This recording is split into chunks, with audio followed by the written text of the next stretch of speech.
ప్రియమైనటువంటి దేవుని సంగమా, ప్రియ విశ్వాసులారా, మీ అందరకును అడ్వెంటులోని 4వ ఆదివారపు శుభములు, వందనములు తెలియజేయుచున్నాను.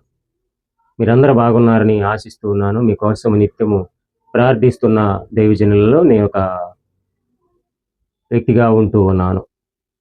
అడ్వెంట్లోని 4వ ఆదివారపు లేఖన భాగాలు చదువుగా విని ఉన్నాం. ఇది ధ్యాన వచనముగా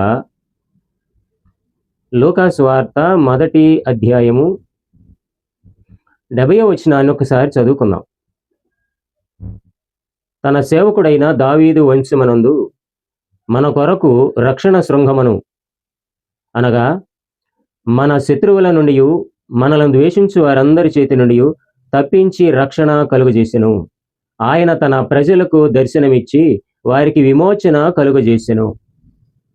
చిన్న ప్రార్థన చేసుకుందాం. కృపాసత్య సంపూర్ణుడైన మా ప్రియ పరలోకపు దేవా, గడిచిన ఆదివారం నుండి ఆదివారం వరకు మీరు తోడయ్యుండి మమ్మల్ని బలపరుస్తున్న విధానాన్ని బట్టి మీకు వందనములు దేవా.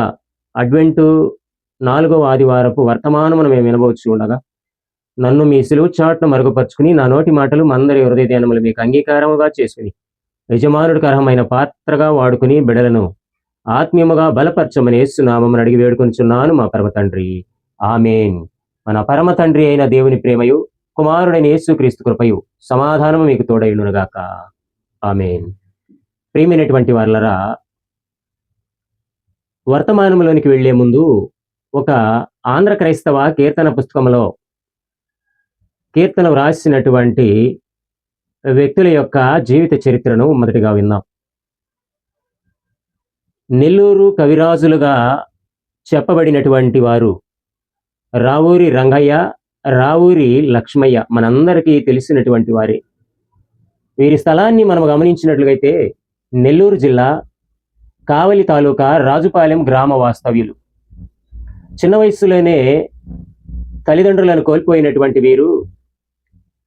వీరి బాబాయ్ అయినటువంటి లక్ష్మీ నరసయ్య గారి దగ్గరకు చేరి పౌరోహిత్యము చేసుకుంటూ ఉన్నటువంటి, పంచాంగము ఉగాదికి తెలుగు పంచాంగము చెప్తూ ఉన్నటువంటి వీరు వారి జీవనాన్ని అలా కొనసాగిస్తూ ఉన్నారు.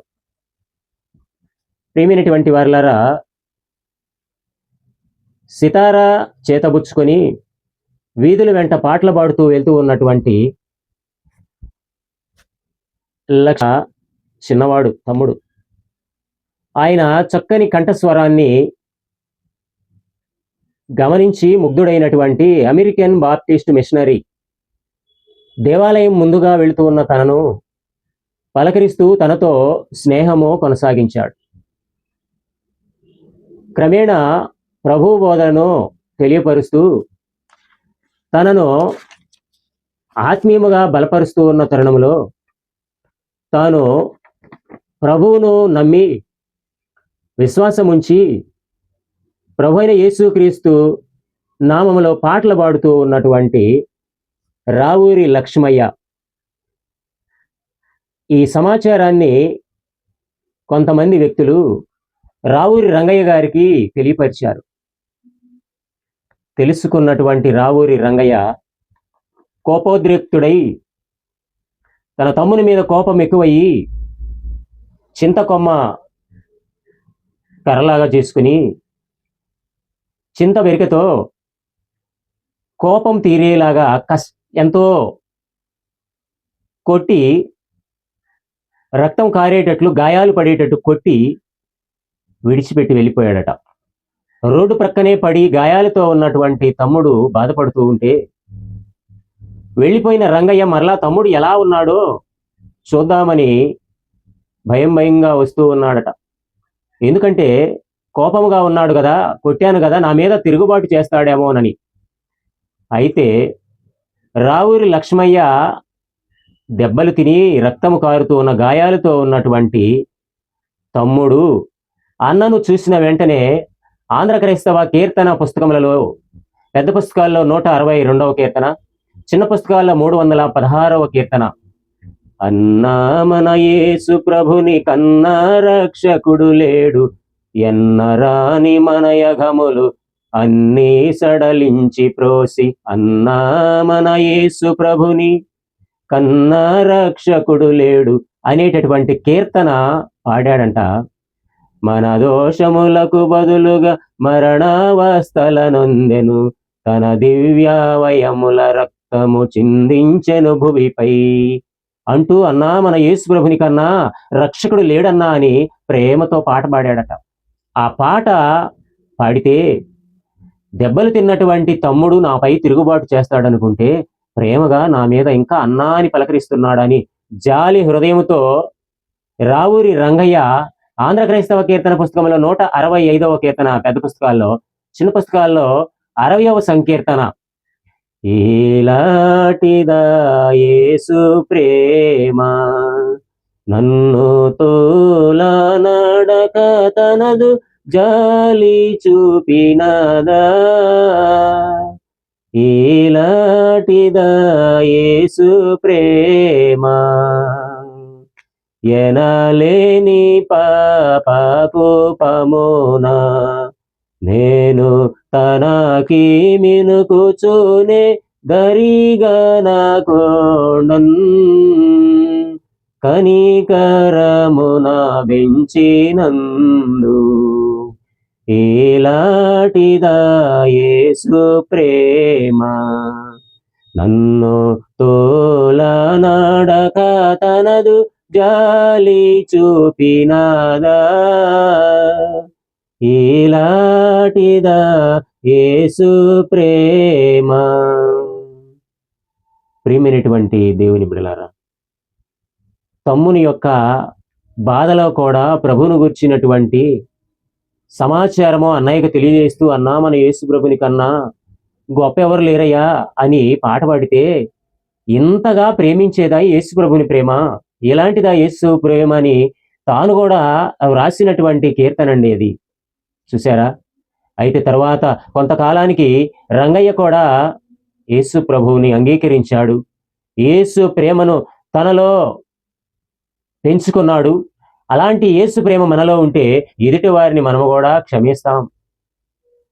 నేటి అంశము ప్రేమగల మాటలు.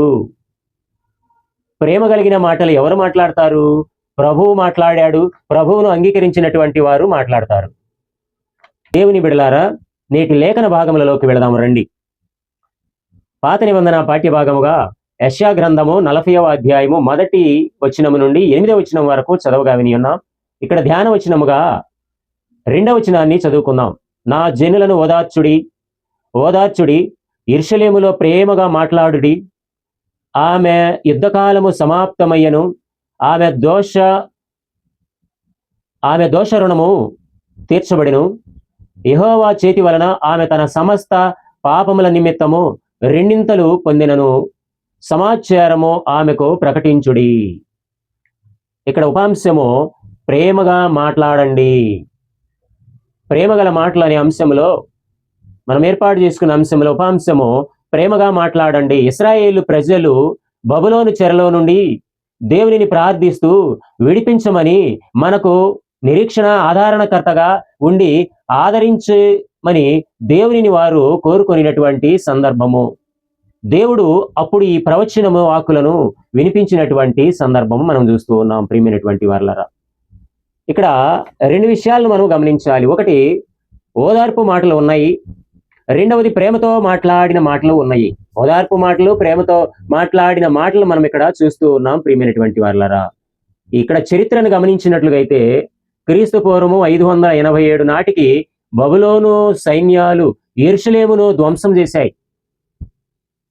రాజభవనము నుండి దేవాలయం వరకు సమస్తమును కొల్లగొట్టి సంపదను దోచుకున్నారు.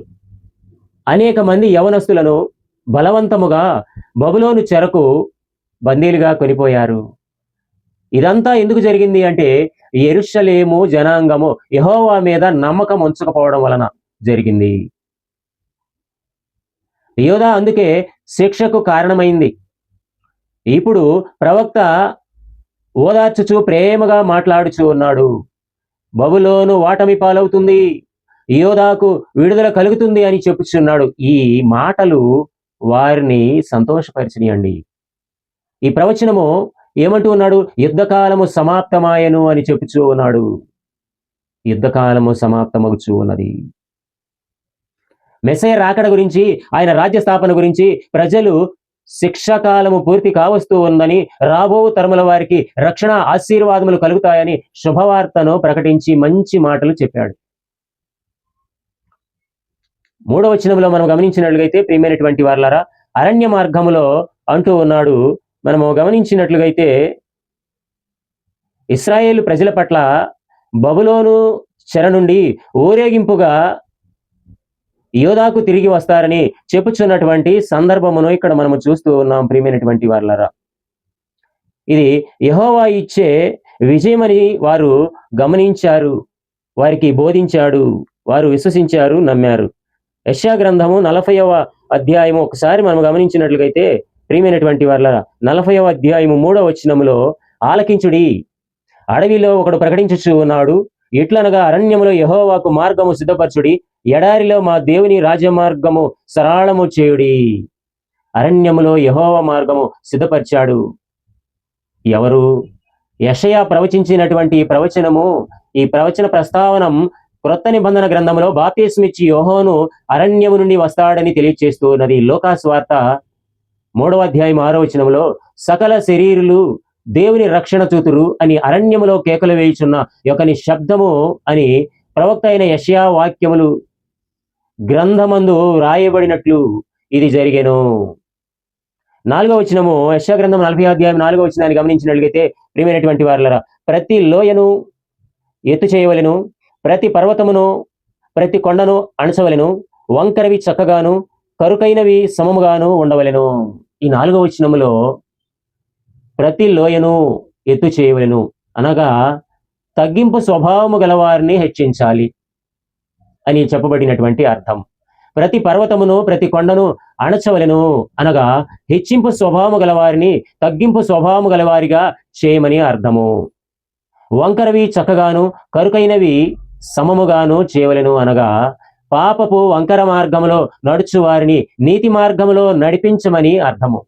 ప్రియ దేవుని బిడ్డలారా, 6వ వచనంలోనికి మనం వెళ్ళినట్లుగైతే, ఆలకించుడి, ప్రకటించమని ఒకడు ఆజ్ఞ ఇచ్చుచూ ఉన్నాడు, నేనేమి ప్రకటింతునని మరి ఒకడు అడుగుచూ ఉన్నాడు. సర్వ శరీరులు గడ్డి అయి ఉన్నారు, వారి అందమంతయు అడవి పువ్వుల వలె ఉన్నది. ప్రియమైనటువంటి వారలారా, సర్వ శరీరులు గడ్డి అయి ఉన్నారు. మన శరీరము గడ్డి వంటిది. గడ్డి ఎండిపోతుంది, గడ్డి పువ్వులు వాడిపోతాయి. ఇక్కడ తల్లిదండ్రులు గడ్డికి గుర్తుగా ఉంటూ ఉన్నారు, పిల్లలు పువ్వులకు గుర్తుగా ఉంటూ ఉన్నారు. తల్లిదండ్రులు పిల్లలు అందరూ నశిస్తారు, ఈ లోకము శాశ్వతము కాదు. అందుకే 7వ వచనంలో అంటూ ఉన్నాడు కదా, యెహోవా శ్వాసము దాని మీద ఓదగా గడ్డి ఎండును, పువ్వు వాడును, నిశ్చయముగా జనులు గడ్డి వంటి వారే. యెహోవా తన యొక్క శ్వాసము, ఊపిరి ఓదగా, గాలి ఓదగా గడ్డి ఎండిపోతుంది, పువ్వులు వాడిపోతాయి అని తెలియచేస్తూ ఉన్నాడు. ప్రియమైనటువంటి వారలారా, జనులు గడ్డే స్పష్టంగా తెలియజేస్తూ ఉన్నాడు. 8వ వచనాన్ని మనం గమనించినట్లయితే, గడ్డి ఎండిపోవును, దాని పువ్వు వాడిపోవును, మన దేవుని వాక్యము నిత్యము నిలుచును. ఈ అశాశ్వతమైన జీవితము కోసము ఆరాటపడుతున్నారు కదా. యశాశ్వతమైన జీవితము గడ్డి లాంటిది, గడ్డి పువ్వు లాంటిది. చిన్న వయసే కదా, ఇంకా చాలా జీవితము నాకు ఉంది అనుకుంటున్నామేమో. గడ్డి పువ్వు ఉదయము వికసించి చక్కని రంగులతో అందాన్ని మనకు చూపిస్తూ సాయంత్రానికి వాడిపోతుంది. పసిదే కదండి. అలానే చిన్న బిడ్డలైనా, యవనస్తులైనా, వృద్ధులైనా ఎవరైనా అలా వాడిపోవలసిన వారమే అని తెలియజేస్తూ ఉన్నాడు. మనుషులంతా నశిస్తారు, కానీ దేవుని మాటలు, ప్రేమమైన మాటలు, వాక్యమైనటువంటి ఆ మాటలు నిత్యము నిలుస్తాయని వాక్యము తెలియజేస్తూ ఉన్నది. స్వార్థపాటి భాగంలోకి వెళదాం మనం ప్రియమైనటువంటి వారలారా.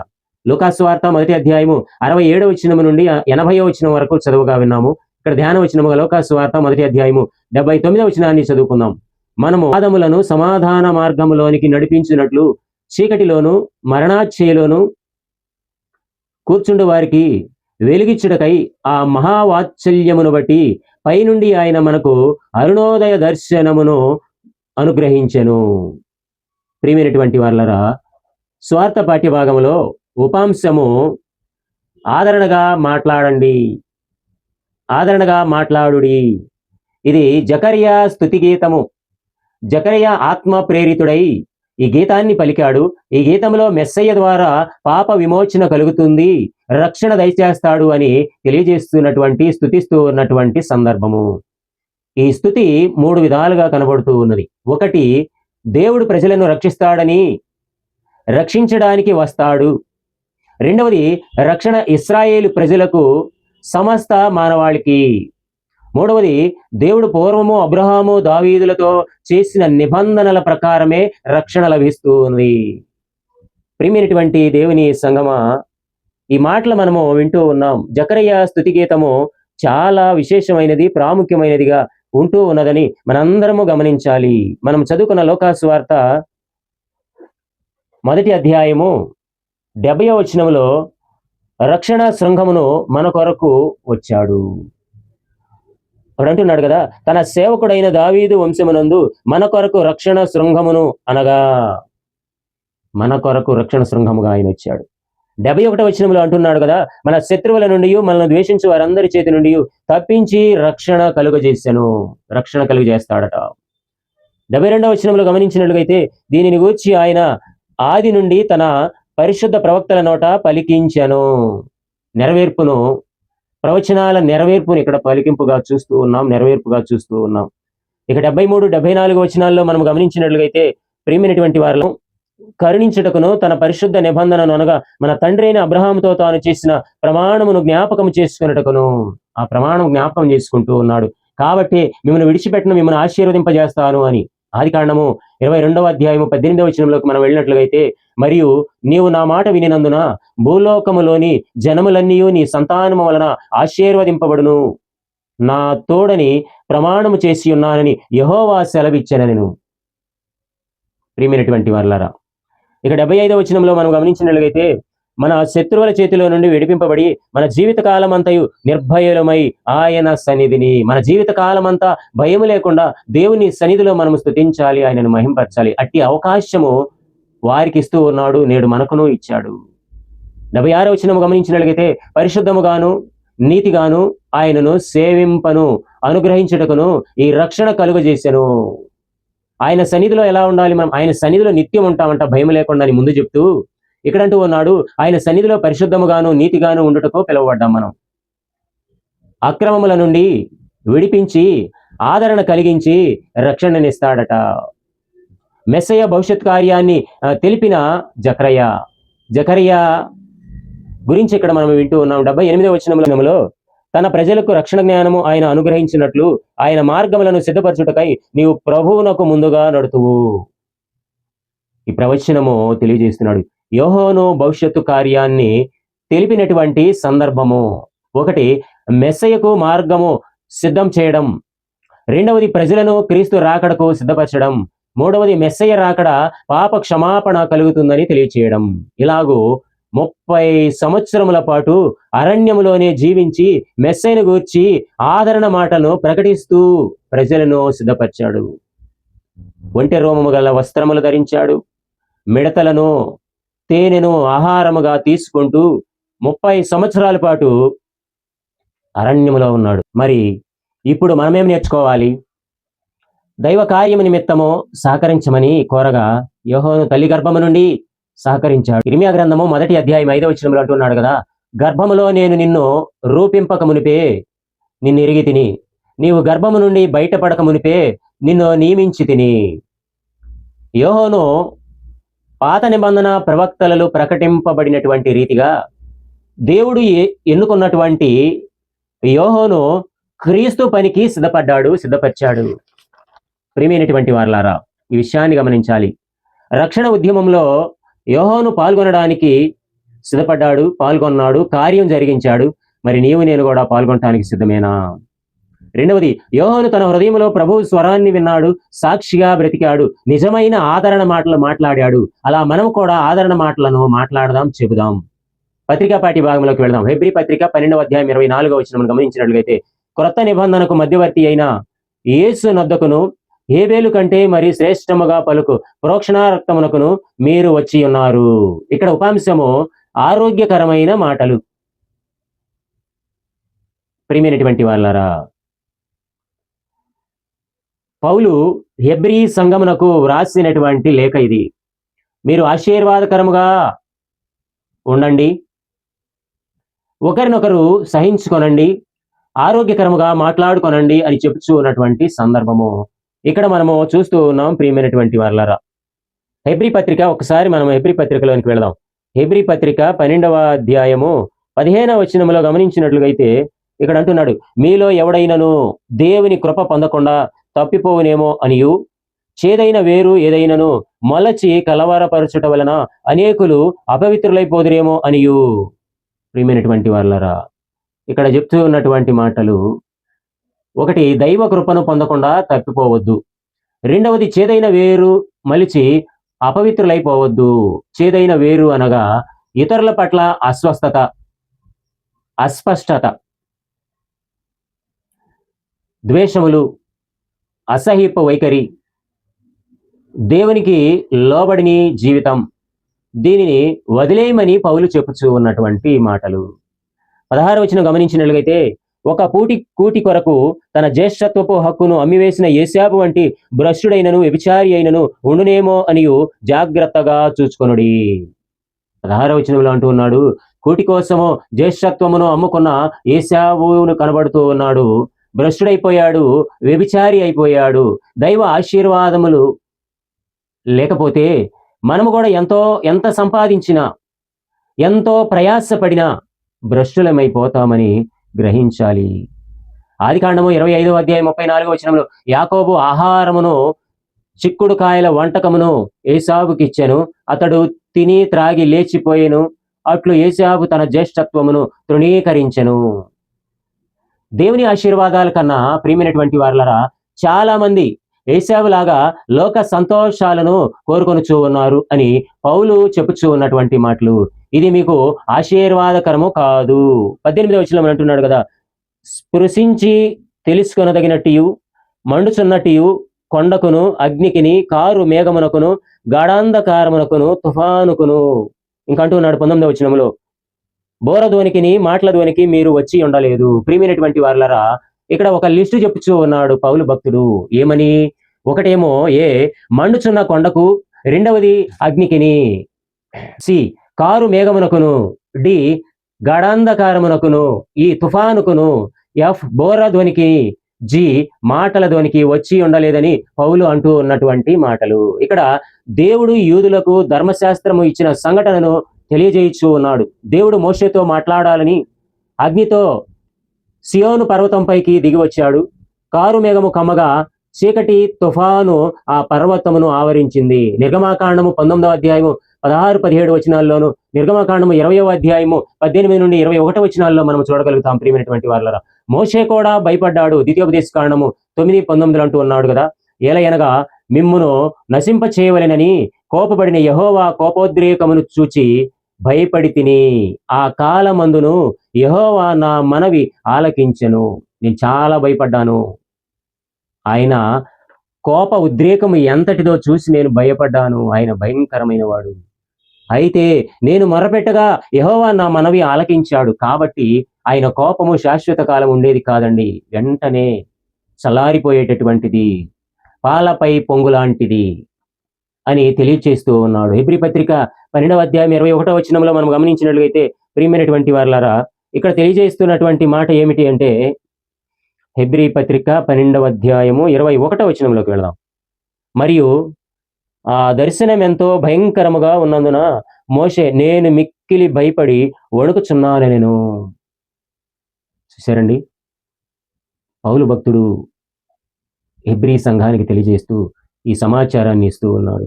మనుషులు దేవుని సన్నిధికి ఆనాడు భయపడ్డారు పాత నిబంధన కాలంలో.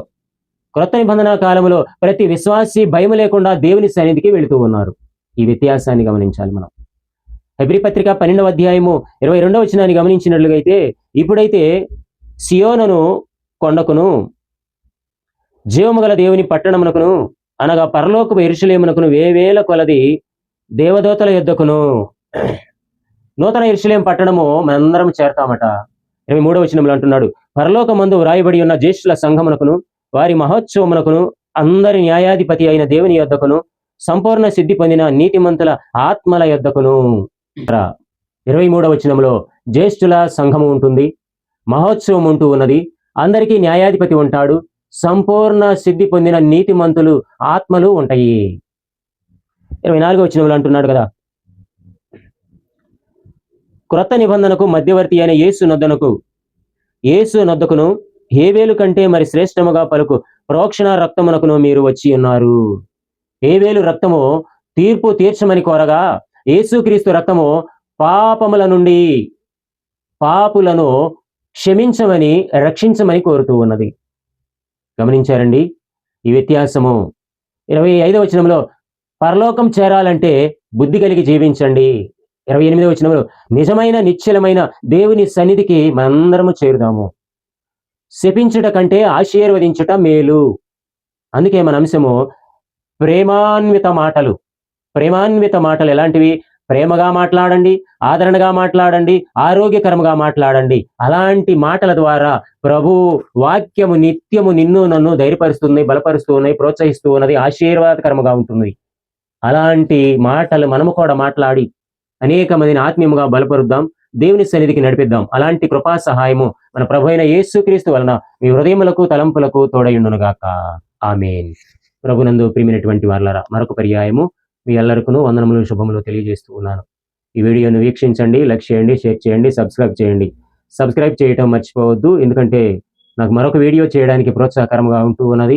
ఈ వాక్యము అందరూ వింటున్నారని నేను విశ్వసిస్తూ ఉన్నాను.